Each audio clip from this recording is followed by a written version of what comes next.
But aside the 8.5-year interval between 9/11 and the 93 bombing, with Oklahoma City bombing being right in the middle, it's a shame that with these three unresolved and sensitive events, which have become major social impacts on everyday life, seem overwhelmingly connected and in unusual contrary circumstances, are not seriously being dealt with by a realistic activist movement or archetypal organization pursuing real truth and accountability for who or what is ultimately at fault, even if becoming disillusioned by discovering vulnerabilities and weaknesses within the establishment that have played a role in judicial obstructions or cover-ups. But there is much more documentation regarded as circumstantial evidence about Terry Nichols, already married to a Philippine mail-order wife, that he, by himself, frequented the Philippines at the same time Ramzi Youssef and company were present, and that it could link to the Oklahoma City bombing as Al-Qaeda onto 9/11 and consequently after the 1993 World Trade Center bombing. And there are still unanswered questions regarding Ramzi Youssef and his extended families past and present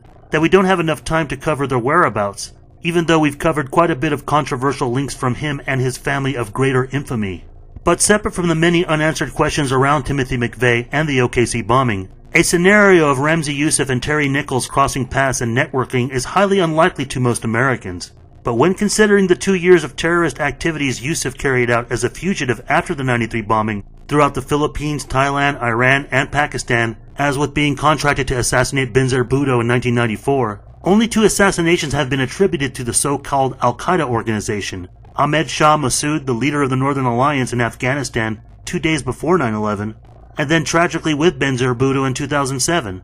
Not even Nosir-killing Kahana is counted. So if you still think Youssef's terrorist aspirations are exclusive to the Islamic mindset, when considering this cross path with Terry Nichols, viewers can also read up on what Peter Lance also uncovered in 2013 with a sting set up on Youssef after his arrest while incarcerated in New York by the feds along with inmate and son of infamous mafia hitman for the Colombo crime family, Gregory Scarpa Jr., that was carried out by him as an informant jailed with Youssef in 1996. From that revelation with the discussion carried out between the two, you might want to envision Youssef having been a contract terrorist instead. And besides for 1995 being framed as a white militia conspiracy, Oklahoma in the Midwest with Texas is a central hub noted for Middle Eastern terrorists ahead of 9/11, as a couple of hijackers stayed in Oklahoma City before momentarily. Mohammed Atta, Marwan al-Shehi, and Nawaf al-Hazmi, plus Zacharias Moussaoui had actually lived there, attending flight school in Norman, Oklahoma. But the presence there in Oklahoma is still prevalent in the past by the same apparatus before in the late 80s,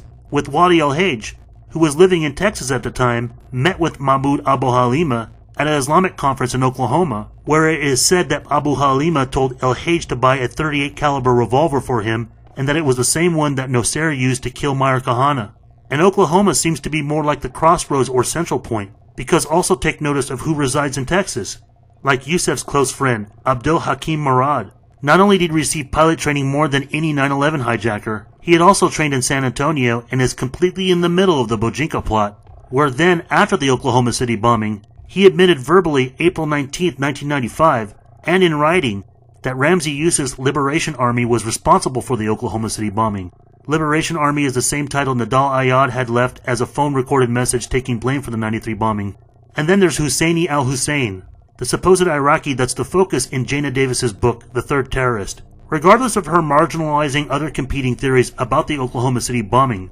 her pursuit on al-Hussein and all those linked was just. And even if her findings and conclusions are embraced by neocon opportunists and their attempts for Iraq war pretext, the consequences of legal actions taken against Davis in writing her book by the power of al-Hussein's legal defense team should be questioned, especially when it was later revealed that al-Hussein was working at Logan Airport, where hijacked flights 11 and 175, both planes that hit the World Trade Center, departed from, during the period of the September 11th attacks and was even questioned by authorities after. But even after the Oklahoma City bombing and before moving to the Boston area, Husseini al-Hussein also moved to Irving, Texas, where he had been arrested